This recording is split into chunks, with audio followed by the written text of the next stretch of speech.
नमस्कार, मैं हूं सत्यपाल और आप देख रहे हैं CWB हिंदी न्यूज। शक संवत 1946 विक्रम संवत 2081 आज अश्विन मास के शुक्ल पक्ष की तृतीया तिथि और दिन शनिवार है। तदनुसार अंग्रेजी तारीख 5 अक्टूबर सन 2024 आज शारदीय नवरात्रि का तीसरा दिन है, यानी आज शनिवार को 5 अक्टूबर को माँ दुर्गा के तीसरे स्वरूप माँ चंद्रघटा की उपासना की जाएगी। सबसे पहले आज की सुर्खियां। हरियाणा विधानसभा चुनाव आज 1031 प्रत्याशियों के भाग्य का फैसला करेंगे 2 करोड़ 3 लाख मतदाता। हरियाणा विधानसभा चुनाव में इलेक्शन बूथों को लेकर इलेक्शन कमीशन ऑफ इंडिया की गाइडलाइंस जारी, इन बातों का रखना होगा खास ख्याल। हरियाणा में बागियों से बिगड़ेगा भाजपा कांग्रेस का खेला, दोनों पार्टियों की बड़ी दिल की धड़कनें। हरियाणा में चुनाव खत्म होने तक बंद रहेंगे शराब के ठेके, नियम तोड़ने पर होगी कार्रवाई। हरियाणा की मंडियों में धान की सरकारी खरीद सुचारू रूप से जारी, इस तारीख तक मिलती रहेगी MSP। हरियाणा चुनाव आयोग ने यूनिवर्सिटी में चल रही भर्तियों पर लगाई रोक, प्रधान सचिव ने कुलपति को लिखा पत्र। हरियाणा के युवा फिर से कर सकेंगे JBT कोर्स, इसी सत्र से शुरू होगी दाखिला प्रक्रिया। हरियाणा विधानसभा चुनाव का प्रचार खत्म होते ही सट्टा किंग ने बदल दिए वक्त, जज्बात और माहौल, इस पार्टी को किया विजेता घोषित। भारत में बहुत जल्द दौड़ेगी हाइड्रोजन से चलने वाली पहली ट्रेन, हरियाणा में इस रूट पर संचालन की है तैयारी। रेलवे कर्मचारियों की दिवाली अब की बार होगी और भी खास, केंद्र सरकार की 78 दिनों का बोनस देने की घोषणा। 31 अक्टूबर या फिर 1 नवंबर कब है दिवाली का पावन पर्व, क्यों बनी हुई है असमंजस की स्थिति, बताएंगे पूरी अपडेट।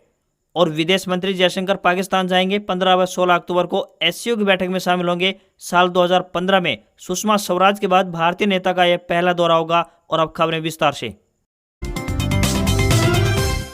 हरियाणा में मानसून की विदाई के बाद से ही तापमान में धीरे धीरे वृद्धि होना शुरू हो गई। उससे पहले हुई बरसात से लोगों को राहत जरूर मिली थी। मानसून सीजन के दौरान भी पूरे प्रदेश भर में अच्छी खासी बरसात दर्ज की गई। उसके बाद मानसून की वापसी के बाद से पारा बढ़ने लगा और लोगों को गर्मी से जूझते हुए देखा गया। अब मौसम विभाग द्वारा शुक्रवार से मौसम के करवट लेने की संभावना जताई गई। चौधरी चरण सिंह हरियाणा कृषि विश्वविद्यालय हिसार की कृषि मौसम विज्ञान विभाग ने जानकारी देते हुए बताया है कि प्रदेश में आमतौर पर 8 अक्टूबर तक मौसम परिवर्तनशील बना रहेगा। अरब सागर की तरफ से नमी वाली हवाएं आने की संभावना बनी हुई है, जिससे कि 4 अक्टूबर रात्रि से मौसम में बदलाव आने की संभावना है। राज्य में आज यानी 5 अक्टूबर से लेकर 7 अक्टूबर के मध्य बीच बीच में हवाएं व गरज चमक के साथ कहीं कहीं छिटपुट बूंदाबांदी या फिर हल्की बारिश के आसार बने हुए हैं। इस दौरान दिन के तापमान में हल्की गिरावट दर्ज की जाएगी, वहीं वातावरण में नमी की मात्रा भी बढ़ेगी। ताजा अनुमान के अनुसार 18 जिलों में बरसात के आसार बने हुए हैं। हिसार, सिरसा, फतेहाबाद, भिवानी, चरखी दादरी, महेंद्रगढ़ और रेवाड़ी, ये ऐसे 7 जिले हैं जहां पर 25 से 50% तक बरसात के आसार बने हुए हैं। तो वहीं कैथल, करनाल, जींद, पानीपत, रोहतक, सोनीपत, झज्जर, गुरुग्राम, मेवात, फरीदाबाद व पलवल में हल्की बूंदाबांदी की संभावना बनी हुई है। इसके अलावा पंचकुला, अंबाला, यमुनानगर और कुरुक्षेत्र में बारिश के आसार कम है। 7 अक्टूबर को प्रदेश में फिर से हल्की बरसात देखने को मिल सकती है, लेकिन 8 अक्टूबर के बाद राज्य में मौसम आमतौर पर खुश्क रहेगा।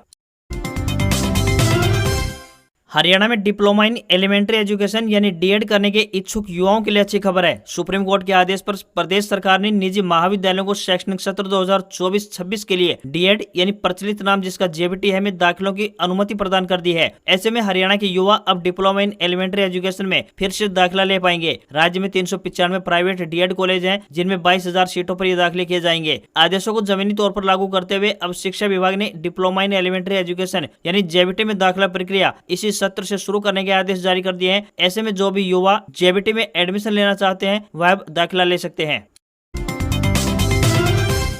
हरियाणा में विधानसभा चुनाव को लेकर आज यानी 5 अक्टूबर को मतदान होगा। सुबह 7 बजे से लेकर शाम 6 बजे तक कड़ी सुरक्षा में वोट डाले जाएंगे, जिसको लेकर इलेक्शन कमीशन ऑफ इंडिया यानी ECI ने कुछ गाइडलाइन जारी की हैं। इसके मुताबिक पोलिंग बूथ से 200 मीटर की दूरी पर किसी भी राजनीतिक दल का इलेक्शन बूथ होगा और इन पर झंडे और पोस्टर लगाने की मनाही होगी। इलेक्शन कमीशन ऑफ इंडिया की जारी गाइडलाइन के अनुसार बात करें तो इलेक्शन बूथ में केवल 1 मेज और 2 कुर्सियां रखी जा सकती है। साथ ही छाया के लिए 10 फुट लंबा व इतना ही चौड़ाई का टेंट लगा सकते हैं। इसके अलावा यहाँ पर कोई भी पोस्टर, झंडे, प्रतीक या फिर कोई भी अन्य प्रचार सामग्री प्रदर्शित नहीं की जा सकेगी। इलेक्शन कमीशन ऑफ इंडिया के CEO ने बताया कि किसी भी प्रकार के खाद्य पदार्थ नहीं परोसे जाएंगे और भीड़ इकट्ठा करने की अनुमति भी नहीं होगी। ऐसे बूथ स्थापित करने से पहले स्थानीय प्रशासन से अनुमति भी लेनी होगी। ऐसे बूथ स्थापित करने से पहले संबंधित स्थानीय कानूनों के तहत संबंधित सरकारी अधिकारियों से परमिशन लेनी पड़ेगी। ऐसे बूथों का उपयोग केवल मतदाताओं को अनौपचारिक पहचान पर्चियां जारी करने के एकमात्र उद्देश्य के लिए किया जाना होगा। वोटिंग के दौरान वोटर अपने साथ मोबाइल अंदर नहीं ले जा सकेंगे। हरियाणा में किसानों के लिए एक अच्छी खबर सामने आ रही है। सूबे के खाद्य एवं आपूर्ति विभाग ने खरीफ फसलों की सरकारी खरीद प्रक्रिया सुचारू रूप से चलाने के लिए व्यापक प्रबंध सुनिश्चित किए हुए हैं। धान की सरकारी खरीद और उठान समय पर किया जा रहा है ताकि बिक्री के लिए मंडी में पहुंचने वाले किसानों को किसी भी प्रकार की कोई परेशानी न झेलनी पड़े। संबंधित विभाग के एक अधिकारी ने बताया कि 15 नवम्बर तक खरीफ फसलों की सरकारी खरीद जारी रहेगी। विभाग के प्रयासों से अब तक न्यूनतम समर्थन मूल्य यानी कि MSP पर 95,855 मीट्रिक टन से अधिक धान की सरकारी खरीद एजेंसियों के द्वारा की जा चुकी है। विभाग द्वारा 17% तक नमी वाली धान को ही खरीदने के लिए निर्देश दिए गए हैं। सरकारी प्रवक्ता ने बताया कि किसानों को उनकी खरीदी गई फसल का समय पर भुगतान भी सुनिश्चित किया जा रहा है और अब तक करीब 9,874 किसानों के खाते में 4 करोड़ 82 लाख रुपए सीधे भेजे गए हैं। फिलहाल उठान किए गए धान को एजेंसी के गोदामों और अन्य कुछ चुनिंदा स्थानों पर स्टोर किया जा रहा है।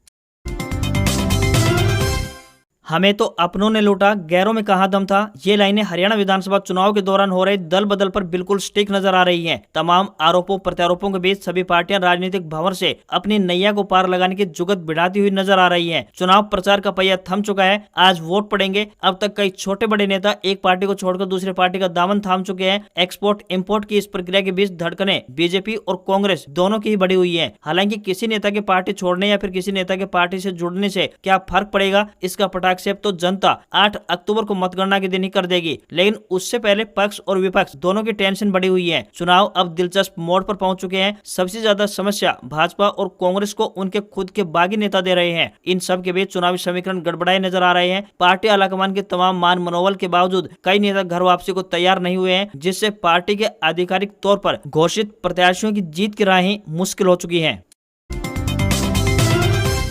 बात करें अगर अंबाला कैंट की, तो यहाँ चित्रा सरवरा कांग्रेस का टिकट नहीं मिलने के चलते निर्दलीय चुनाव लड़ रही हैं। इससे यहाँ त्रिकोणीय मुकाबला बन चुका है। तो भाजपा की तरफ से अनिल विज को इन सबसे फायदा मिलता हुआ दिखाई दे रहा है। पुंडरी से कांग्रेस के सतबीर भान निर्दलीय तौर पर चुनाव मैदान में नजर आ रहे हैं। कैथल के गोला चिका से नरेश भी निर्दलीय के तौर पर कांग्रेस के देवेंद्र हंस को चुनौती देते हुए नजर आ रहे हैं। वहीं पानीपत सिटी और ग्रामीण सीटों पर भी कांग्रेस के बागी प्रत्याशी रोहिता रेवड़ी और विजय जैन मुकाबले को रोचक बना रहे हैं। तो लाडवा में बीजेपी के संदीप गर्ग निर्दलीय चुनाव मैदान में है, जिससे मुकाबला और भी कड़ा हो गया है। देवेंद्र कादियान और असंध में जिलेराम शर्मा भाजपा से रूठकर चुनावी रण में नजर आ रहे हैं। चुनावी जानकार ऐसा मानकर चल रहे हैं कि दोनों ही पार्टियों के बागी उम्मीदवार अपने अपने क्षेत्र में मजबूत जन आधार रखते हैं। उनकी लोकप्रियता पार्टी के घोषित उम्मीदवारों के रास्ते में अड़चने पैदा कर सकती है। हालांकि यह देखना दिलचस्प रहेगा कि इन बागियों का प्रभाव चुनाव पर कितना रहता है, लेकिन इतना जरूर है कि इनकी वजह से दोनों ही पार्टियों का मुकाबला कड़ा हो चुका है।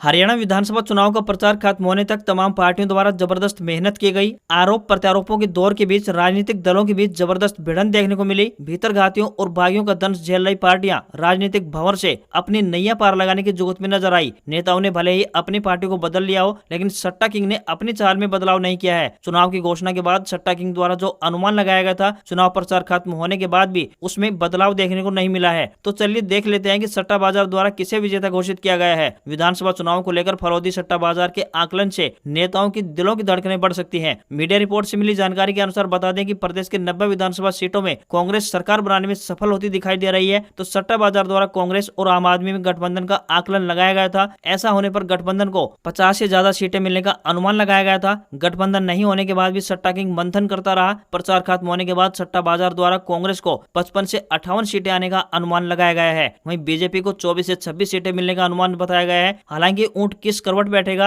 यह तो आने वाली 8 अक्टूबर को ही नतीजों के बाद पता चल पाएगा। यहाँ आपको एक बात और बता दें कि सट्टा किंग द्वारा दी गई भविष्यवाणियां 100% सच नहीं होती हैं। कई बार मुनाफे के लिए भी सट्टा बाजार द्वारा ऐसी खबरें फैलाई जाती हैं ताकि लोग उसी के अनुरूप दांव खेलें और विपरीत रिजल्ट आने पर उन्हें ज्यादा फायदा मिल पाए। राजनीतिक विशेषज्ञों के अनुसार अब की बार इनेलो बसपा का गठबंधन, जेजेपी एएसपी गठबंधन और आम आदमी पार्टी भी महत्वपूर्ण भूमिका अदा कर सकते हैं। खासतौर पर इनेलो बसपा गठबंधन किंग मेकर की भूमिका अदा करते हुए नजर आ सकती है। हरियाणा में 5 अक्टूबर यानी कि आज विधानसभा चुनाव के लिए मतदान होगा। उससे पहले प्रचार के अंतिम दिन पूर्व मुख्यमंत्री भूपेंद्र सिंह हुड्डा ने बीजेपी को बड़ी चुनौती दे डाली। हालांकि चुनाव से पहले इस तरह के आरोप प्रत्यारोप लगने लाजमी है। सभी पार्टियां एक दूसरे पर आरोप लगा रही हैं। इसी कड़ी में बीजेपी द्वारा भूपेंद्र सिंह हुड्डा पर भी आरोप लगाए गए। इसी का जवाब देते हुए उन्होंने भाजपा को चैलेंज करते हुए कहा कि अगर वह साबित करते हैं तो वह तुरंत राजनीति छोड़ देंगे। मीडिया रिपोर्ट से मिली जानकारी के अनुसार भूपेंद्र सिंह हुड्डा ने चैलेंज करते हुए कहा कि अगर बीजेपी साबित कर दे कि कांग्रेस की सरकार के दौरान राबर्ट रॉबर्ट वाड्रा को जमीन दी गई थी तो मैं राजनीति छोड़ दूंगा। भूपेंद्र सिंह हुड्डा ने कहा कि 10 साल के शासनकाल में बीजेपी ने कुछ नहीं किया है, बल्कि कांग्रेस द्वारा जो काम किए गए हैं सिर्फ उन्हीं को छीनने में अपना समय लगाया है। भाजपा द्वारा आरोप लगाए जाते हैं कि कांग्रेस सरकार के दौरान रॉबर्ट वाड्रा को जमीन दी गई। अगर रॉबर्ट वाड्रा को मैंने 1 इंच भी जमीन दी है तो हमें उसका सबूत दिखा दें, मैं राजनीति छोड़ दूंगा।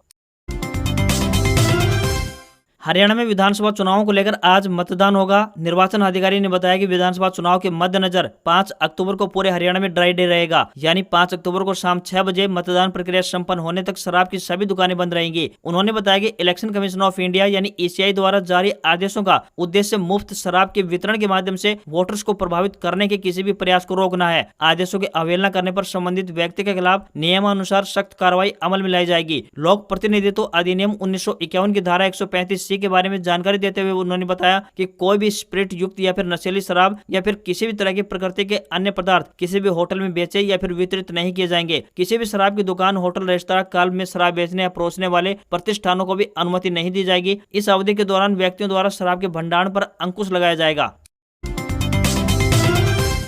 हर साल कार्तिक महीने के कृष्ण पक्ष की अमावस्या तिथि को ही दीपावली का पर्व मनाया जाता है। अब की बार दीपावली को लेकर लोगों में कई प्रकार का कंफ्यूजन बना हुआ है। रोशनी का यह पर्व देश ही नहीं बल्कि दुनिया भर में धूमधाम से मनाया जाता है। इस दिन माँ लक्ष्मी, गणेश जी के साथ कुबेर भगवान की पूजा अर्चना करने का विशेष महत्व बताया गया है। आज की इस खबर में हम आपको बताएंगे कि दीपावली 31 अक्टूबर को है या फिर 1 नवम्बर को। इसको लेकर काफी असमंजस की स्थिति बनी हुई है। मान्यता है कि दीपावली के दिन माँ लक्ष्मी धरती लोक में आती है। इसी के कारण घरों की साफ सफाई के साथ साथ दीपावली के दिन रंगोली बनाने के साथ साथ तोरण आदि भी लगाए जाते हैं। साथ ही घरों में दीपक भी जलाए जाते हैं। हर साल कार्तिक मास की अमावस्या तिथि को ही दीपावली का पावन पर्व मनाया जाता है। ज्योतिष विद्वानों की मानी जाए तो अब की बार अमावस्या 31 अक्टूबर और 1 नवंबर दोनों के दिन ही पड़ रही है, जिस वजह से असमंजस की स्थिति बनी हुई है। 31 अक्टूबर को दोपहर 3:12 पर अमावस्या तिथि प्रारंभ होने जा रही है, जो कि 1 नवंबर को शाम 5:14 तक रहने वाली है। इसके बाद प्रतिपदा तिथि शुरू हो जाएगी। दीपावली का उत्सव वैसे तो 31 अक्टूबर प्रदोष काल में ही ज्यादा बेहतर रहेगा। 1 नवंबर को निश्चित मुहूर्त प्राप्त नहीं हो रहा है। ऐसे में 31 अक्टूबर को ही दीपावली बनाना शुभ रहेगा। आपको यहाँ पर बताते चलें कि 29 अक्टूबर के दिन मंगलवार को धनतेरस रहेगी। 30 अक्टूबर दिन बुधवार को छोटी दीपावली, 31 अक्टूबर दिन गुरुवार को दिवाली यानी लक्ष्मी पूजा होगी। तो वहीं 2 नवंबर दिन शनिवार को गोवर्धन पूजा और 3 नवंबर के दिन रविवार को भाई दूज मनाया जाएगा। हिंदुस्तान के लोगों को बहुत जल्द हाइड्रोजन से संचालित होने वाली पहली ट्रेन की सौगात मिलने जा रही है। जर्मनी की TUV SUD ट्रेन को लेकर सुरक्षा के लिए सेफ्टी ऑडिट करवाने वाली है। इस मामले के जानकार लोगों का कहना है कि दिसंबर 2024 में ही ट्रेन का ट्रायल रन शुरू हो सकता है। इसके साथ ही भारत, जर्मनी, फ्रांस, स्वीडन और चीन जैसे उन देशों की सूची में शामिल हो जाएगा जहाँ पहले से ही हाइड्रोजन ट्रेन का संचालन किया जा रहा है। इकोनॉमिक टाइम्स की रिपोर्ट के अनुसार माने तो रेलवे पहले 35 ट्रेनों का संचालन करेगा और एक ट्रेन पर 80 करोड़ रुपए का खर्च आएगा। इसका ग्राउंड इंफ्रास्ट्रक्चर तैयार करने में भी लगभग 70 करोड़ रुपए खर्च होंगे। हाइड्रोजन से संचालित होने वाली ट्रेन सबसे पहले जींद सोनीपत सेक्शन पर चलाई जा सकती है। दरअसल हाइड्रोजन ट्रेन हाइड्रोजन फ्यूल से चलती है। इसमें इंजन की जगह पर हाइड्रोजन फ्यूल सेल्स लगाए जाते हैं। ये ट्रेनें carbon dioxide, nitrogen, particulate matter जैसे प्रदूषक नहीं रिलीज करेंगी। इससे प्रदूषण नहीं होगा। हाइड्रोजन फ्यूल सेल्स की मदद से हाइड्रोजन फ्यूल का इस्तेमाल करके बिजली बनाई जाती है। इस तरह की ट्रेन को हाइड्रेल भी कहा जाता है। ये ट्रेन 140 किलोमीटर प्रति घंटा की रफ्तार से दौड़ेंगी। कपूरथला और इंटीग्रल कोच फैक्ट्री में इस ट्रेन को तैयार किया जा रहा है। हालांकि डीजल के मुकाबले हाइड्रोजन से संचालित महंगा पड़ेगा, लेकिन पर्यावरण के हिसाब से देखा जाए तो ये काफी फायदेमंद साबित होगा। हरियाणा चुनाव आयोग ने राज्य की सभी यूनिवर्सिटीज में चल रही मौजूदा भर्ती प्रक्रिया को रोक दिया है। मुख्य निर्वाचन अधिकारी हरियाणा की इस कार्रवाई से उच्चतर शिक्षा विभाग के प्रधान सचिव ने राज्य के सभी यूनिवर्सिटी के कुलपति को पत्र लिखकर जानकारी दे दी है। विशेष बात यह है कि मुख्य निर्वाचन अधिकारी की तरफ से अब यूनिवर्सिटी में जिन भर्तियों पर रोक लगाने के आदेश दिए गए हैं उनकी अनुमति भी पहले मुख्य निर्वाचन अधिकारी द्वारा ही दी गई थी, जिसका प्रधान सचिव द्वारा जारी पत्र में हवाला भी दिया गया है। हरियाणा के मुख्य निर्वाचन अधिकारी ने विधानसभा चुनाव में कुछ उम्मीदवारों के लिए फायदेमंद साबित हो सकने वाले पक्षपात की संभावना का आरोप लगाते हुए मिली कई शिकायतों को ध्यान में रखते हुए इस मामले पर पुनर्विचार किया, जिसके बाद अब सभी राज्य यूनिवर्सिटीज में किसी भी चरण की सभी चल रही भर्ती प्रक्रियाओं को तुरंत प्रभाव से रोकने का फैसला लिया गया है। हालांकि आचार संहिता हटने के तत्काल बाद इसे दोबारा शुरू किया जाएगा। राष्ट्रीय राजधानी दिल्ली और एनसीआर क्षेत्र में रहने वाले लोगों के लिए एक अच्छी खबर सामने आई है। बता दें कि द्वारका व बाहरी दिल्ली के निवासियों को अब राजस्थान और पंजाब की ओर जाने वाली ट्रेनों को पकड़ने के लिए नई दिल्ली रेलवे स्टेशन तक भागदौड़ करने की कोई आवश्यकता नहीं पड़ेगी। भारतीय रेलवे इन इलाकों के पास में ही स्थित बिजवासन रेलवे स्टेशन को पुनर्विकसित करने जा रहा है। इस रेलवे स्टेशन के शुरू होने से राजस्थान और पंजाब के लिए यहीं से ट्रेन पकड़कर अपने सफर को पूरा कर सकेंगे। इस स्टेशन का लगभग 80% काम पूरा हो चुका है और मार्च 2025 तक इस स्टेशन को पुनर्विकसित करने का काम पूरा कर लिया जाएगा। नई दिल्ली, पुरानी दिल्ली, निजामुद्दीन और आनंद विहार के बाद यह स्टेशन 5वां दिल्ली का सबसे बड़ा रेलवे स्टेशन बनकर उभरने वाला है। 7 प्लेटफॉर्म वाले बिजवासन रेलवे स्टेशन के पुनर्विकसित होने पर राजस्थान, पंजाब और हरियाणा समेत पश्चिमी भारत की ओर जाने वाले यात्रियों को इससे फायदा पहुंचेगा। इन यात्रियों को नई दिल्ली रेलवे स्टेशन की भागदौड़ से छुटकारा तो मिलेगा ही, साथ ही बिजवासन रेलवे स्टेशन पूरी तरह से आधुनिक सुविधाओं से भी लैस होगा। आईजीआई एयरपोर्ट और द्वारका सेक्टर 21 मेट्रो स्टेशन का पास होना भी बिजवासन रेलवे स्टेशन की उपयोगिता को और अधिक बढ़ावा देता है। साथ ही यहाँ पर इंटरनेशनल बस स्टैंड बनाने की भी योजना है। निसान मोटर इंडिया ने भारतीय बाजार में अपनी पॉपुलर कॉम्पैक्ट एसयूवी मैग्नाइट का फेसलिफ्ट मॉडल लॉन्च कर दिया है। फेसलिफ्ट मैग्नाइट के डिजाइन में कॉस्मेटिक अपडेट्स किए गए हैं। इसके अलावा अब एसयूवी में 20 से ज्यादा सेगमेंट, फर्स्ट फीचर और सेफ्टी के लिए 6 एयरबैग और 360 डिग्री कैमरा जैसे 40+ फीचर्स मिलेंगे। कार की एक्स शोरूम कीमत की बात करें तो 5,99,000 रुपए से शुरू होती है, जो कि टॉप वेरिएंट में 11,50,000 रुपए तक जाती है। कॉम्पैक्ट एसयूवी की बुकिंग शुरू की जा चुकी है। आप इसे 11,000 रुपए की टोकन मनी देकर बुक कर सकते हैं। कंपनी ने कार को 6 वेरिएंट के साथ पेश किया है। इसमें विसिया, विसिया प्लस, एसेंटा, एन कनेक्टा, टेक्ना और टेक्ना प्लस शामिल है।